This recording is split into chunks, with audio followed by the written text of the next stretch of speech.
You are listening to episode 10 of the Peaceful Mind podcast.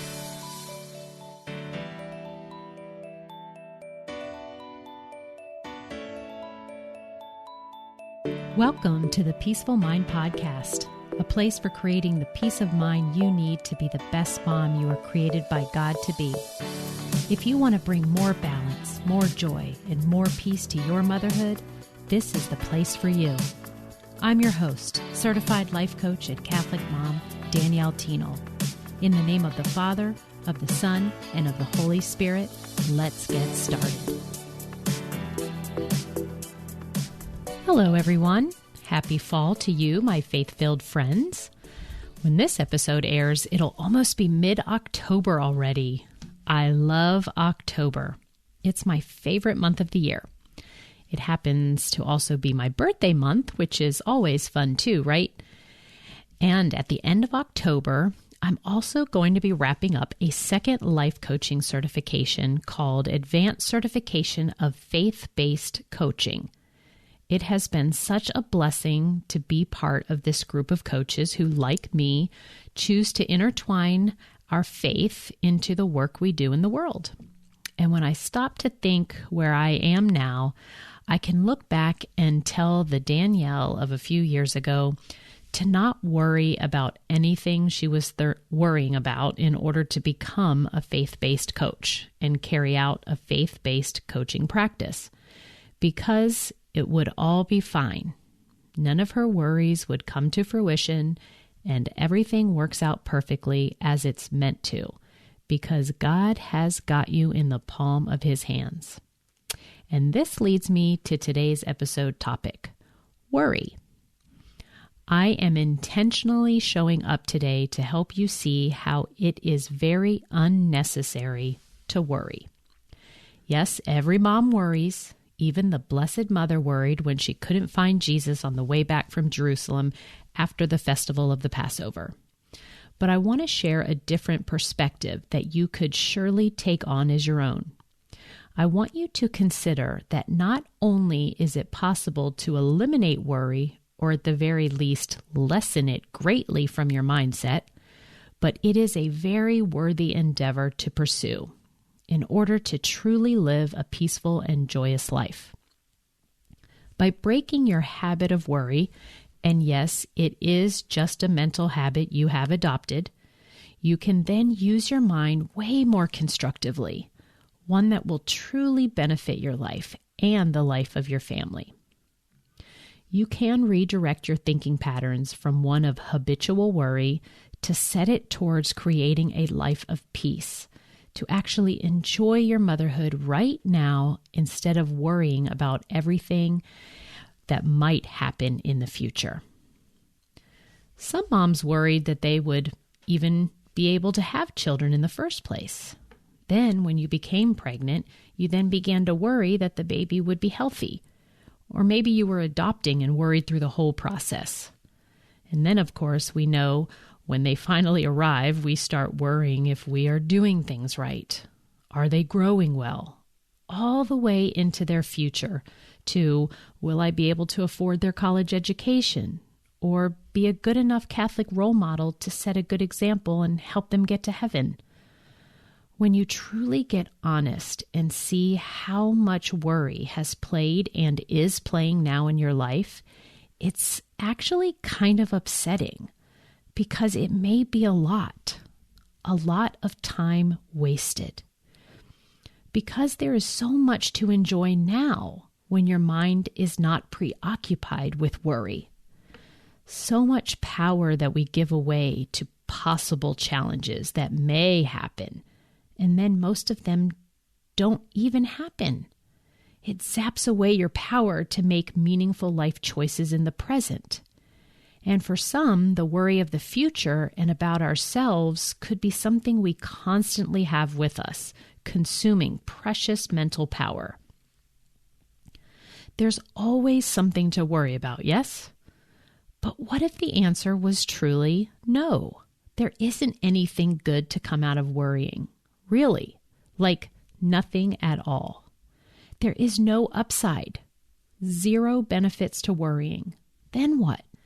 Our society has led us to believe that there is even a type of badge of honor when it comes to being a worrying mom that equates to being a, quote, good mom.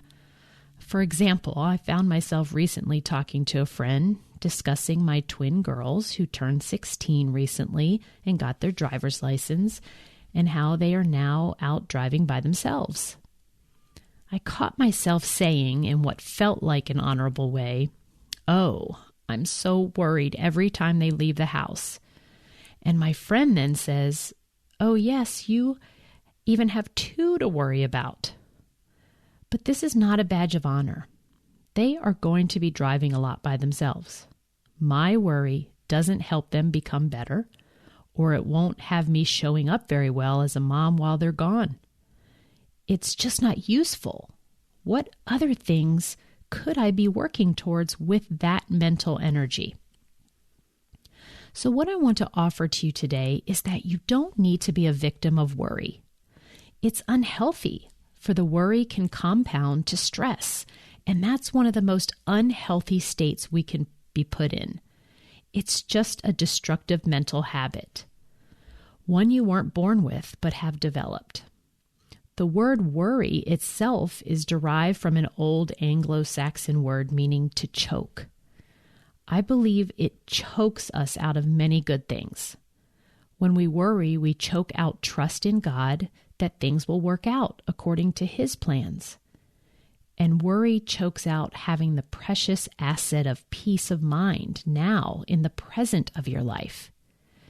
And it also chokes out possibilities for creating your dreams in the future, because what you are thinking and feeling now will ultimately create your future results.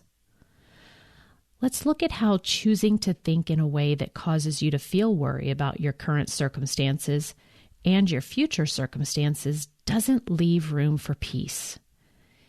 If you recognize that you have a tendency to worry a lot, I first want you to begin to believe that you can give up the worry habit. It may not be something you ever thought possible for yourself, but I am offering you today that it is possible. Perhaps before learning some of these ways of looking at worry, you are in the camp that believes it's actually noble to be a mom who worries about their children. I hope you will now be open to thinking about things differently. When you begin to worry about something, here's a couple of good reasons why not to do so.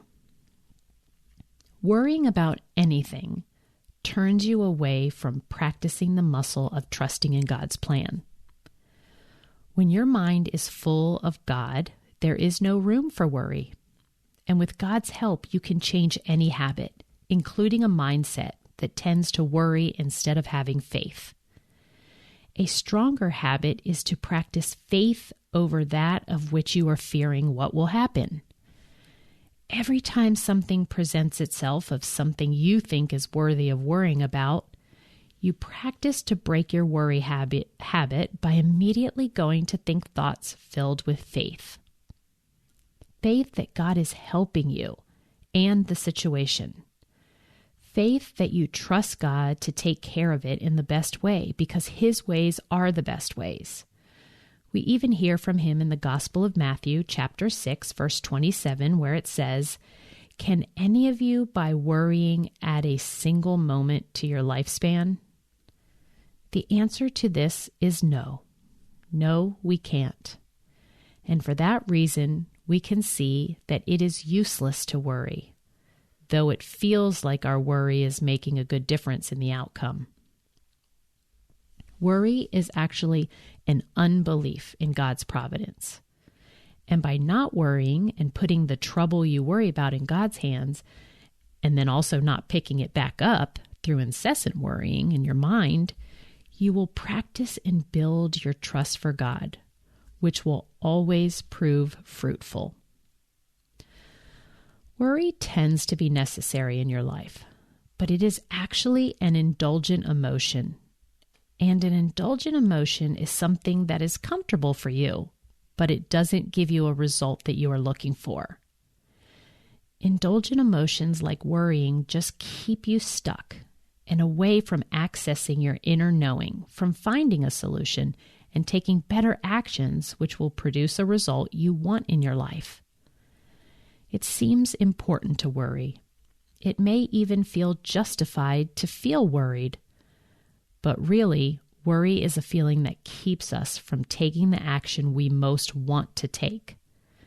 When you feel worried, you are at the effect of your life's circumstances. You are reactive or resisting what you can control and avoiding doing something else that would enhance your life. And worry never changes your future. It is only changing your now. So when you are in the midst of your motherhood and worrying about a list of things like, are my kids doing well enough in school? Am I being a good enough mother? Do we make enough money to cover all of our needs? Am I allowing them too much screen time? Am I spending enough time with my kids and my husband? Am I going to be fired from my job? What if I fail at the new business venture I want to try? Whatever it is, think about this. What is it costing you? Because it is costing you something. The Lord even commanded us to not worry about tomorrow. In Matthew chapter 6, verse 34, "Therefore do not worry about tomorrow, for tomorrow will worry about itself." When you are worrying, it is a distraction from your current life that needs to be addressed. And by worrying, you fall into the category of having dream excuses, curtailing your ability to amaze yourself with the life you could be leading. So my listeners, I hope you come away from today's episode with a new outlook on worry. One that will show you that it is always optional for you, whether you worry or not. That in fact, it is detrimental to your happiness. And when you truly understand how unnecessary it is, when you find yourself going back to an old habit of worrying, you will now have the awareness of how it holds you back. And then from there, you can decide to think about it differently and begin to then create some positive change for yourself. Okay, my faith-filled friends, thank you for joining me today. Don't forget to subscribe to the podcast. Give me a rating if you find value in what you're learning. And don't forget to share it with your friends. And I'll see you next time on another episode. Thank you for tuning in to today's episode of the Peaceful Mind Podcast. Are you ready to take everything I teach you here and put it to work for your own life? To really learn how to have peace of mind no matter what is happening around you? If so, I'd love to have you as a client. As your coach, this is where you'll get personal and focused time on your own mind using life coaching tools, concepts, and proven life-transforming wisdom, all through a faith-filled lens. To learn more about how we can work together, come on over to DanielleThienel.com. There, you'll see how to sign up for a free coaching consult and learn how to get started. Until next time, peace be with you always.